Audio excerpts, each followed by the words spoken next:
Hello friends, आज मैं आपको सिखाने वाला हूँ कि मल्टीपल इमेज कैसे डिलीट होती है। तो सबसे पहले हमने मल्टीपल डिलीट का डेमो बनाया हुआ है, तो उसमें हम इमेज फैच करवा देते हैं पहले। तो यहाँ पर एक टीडी ले लेते हैं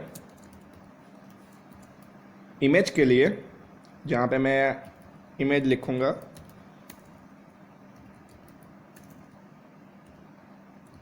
इमेज, हम देख लेते हैं कि इमेज की कॉलम आ गई। यहाँ पर इमेज की कॉलम आ गई है।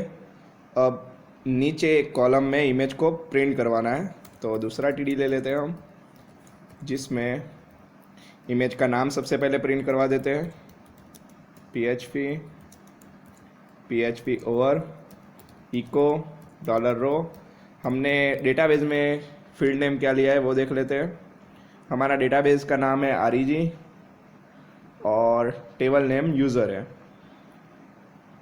यूज़र में हमने फाइल कॉलम का, जो हमारी कॉलम नेम है उसका नेम फाइल रखा हुआ है, तो यहाँ पर फाइल लिख देते हैं, जिससे कि हमारी जो डेटाबेस में से फाइल है उसका नेम यहाँ पर फैच हो गया।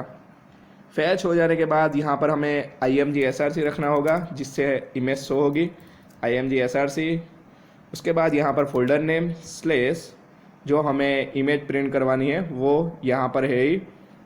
ये डबल कोट्स यहाँ पर ख़त्म करते हैं लास्ट में। अब देखते हैं कि इमेज फैच हुई है कि नहीं।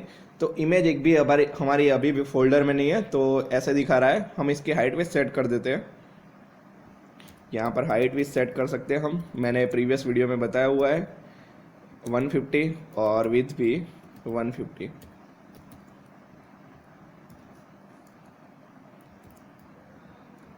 ये हमने हाइट विथ सेट कर ली। अब देखते हैं, यहाँ पर हाइट विथ 150 हो गई है।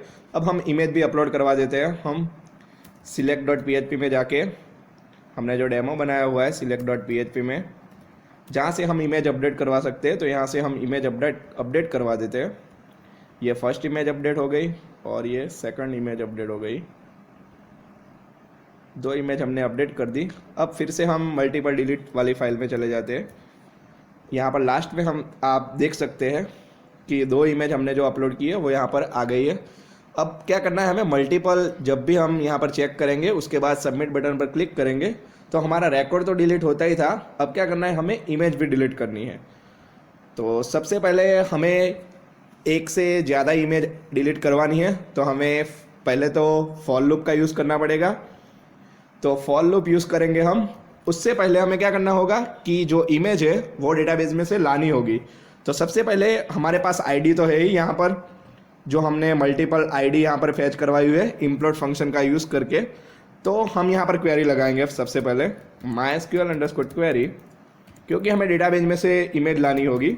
Select star from, table name हमारा यूज़र है, यहाँ पर डिलीट भी हमने यूज़र से ही करवाया है, तो यूज़र वेयर आईडी। अब आईडी हमने जो है वो इम्प्लोड में बहुत सारी ऐड करवाई हुई है, क्योंकि मल्टीपल आईडी हमने स्टोर करवाई थी। तो मल्टीपल आईडी अगर हमें क्वेरी में स्टोर करवानी हो तो वेयर आईडी इन का यूज़ करना पड़ता है। जैसे हमने डिलीट में किया हुआ था वैसे ही इन और $a में क्या है, सारी आईडी स्टोर है। तो ये हमने एक वेरिएबल में स्टोर करवा देते हैं हम।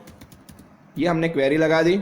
इसके बाद हमें रो काउंट करवानी होगी, क्योंकि एक से ज़्यादा हमें इमेज यहाँ पर लानी है। तो row count is equal to mysql_number_रो, उसमें $query।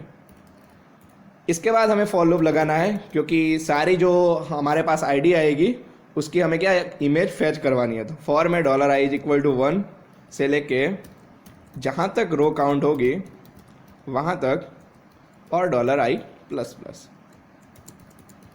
उसमें हमें क्या करना है, फॉर लूप में इमेज डिलीट करवानी है। तो फॉर लूप में हमें इमेज फैच नहीं करवानी है, हमें डायरेक्ट डिलीट करवानी है। तो डिलीट के लिए फंक्शन है अनलिंक फंक्शन है। उसमें क्या करना पड़ता है, इमेज का पाथ देना पड़ता है। जैसे image/image.jpg, अगर हमारे इमेज का नाम ये है तो image.jpg, इस तरह से पाथ आता है। अब हमें क्या करना है, डायनेमिक सारी इमेज यहाँ पर लानी होगी। तो इमेज तो हमारा फोल्डर नाम है ही यहाँ पर, तो उसको पहले इमेज तो बाय डिफ़ॉल्ट वही रहेगा इमेज स्लेस, उसके बाद डॉट करके क्या करना है, हमें जो हमारी जो रो आएगी वो हमें फैच करवानी है। तो उसके लिए फर्स्ट यहाँ पर फंक्शन आएगा mysql_fetch fetch अंडरस्कोर एरे। जैसे हम डेटाबेस में से वैल्यू लाते वही करना है, यहाँ पर क्वेरी और डॉलर रो। अब मैं क्या करूँगा, यहाँ पर डायनेमिक वैल्यू रख दूंगा डॉलर रो ऑफ, सॉरी यहाँ पर डॉट के बाद करना है, डॉलर रो ऑफ जो हमारी फील्ड नेम है, वो फील्ड नेम हमारा फाइल है, तो फाइल रख दिया हमने। अब हम देखते हैं कि मल्टीपल वैल्यू डिलीट होती है कि नहीं। सबसे पहले मैं दोनों इमेज पे चेक करूँगा, ये मैंने चेक कर दिया, ये हमारी इमेज स्टोर है। अभी फोल्डर में आपको दिखा देता हूँ, पोर्ट 3-3 और पोर्ट 4, ये दोनों इमेज अभी इमेज नाम के फोल्डर में है। सबमिट करूँगा जैसे ही मैं, रिकॉर्ड डिलीट हो गया, अब इमेज भी डिलीट हो गई। तो मल्टीपल हमारी जो इमेज है वो डिलीट हो गई। एक बार हम फिर से चेक कर लेते हैं कि वो दोनों इमेज डिलीट हुई कि नहीं। तो सबसे पहले मैं यहाँ पर से अपडेट करवाऊँगा, हम देखते हैं कि मल्टीपल वैल्यू डिलीट हो रही है कि नहीं। यहाँ से पोर्ट 6 ले लेता हूँ, इसको अपडेट कर देता हूँ, पोर्ट 6-6 उसको भी अपडेट कर दिया मैंने। अब हम मल्टीपल डिलीट वाले पेज में चले जाते हैं जहाँ से डिलीट हो रहा है, नीचे चले जाते हैं। ये दोनों इमेज अभी भी यहाँ पर फोल्डर में स्टोर होगी, तो इसको मैं चेक कर देता हूँ दोनों को और सबमिट बटन पर क्लिक करता हूँ, क्योंकि हमने सबमिट बटन पर ऐसा लॉजिक लगाया कि जब भी हम सबमिट बटन पर क्लिक करेंगे तो जितनी भी आईडी होगी वो डिलीट हो जाएगी। यहाँ से रिकॉर्ड डिलीट हो गया है और यहाँ से इमेज भी डिलीट हो गई है। तो हमें क्या करना है, सिर्फ फॉर लूप का यूज़ करना है। पहले डेटाबेस में से वो इमेज जितनी भी आईडी है वो आईडी लाना है, उसके बाद रो काउंट करवाना है।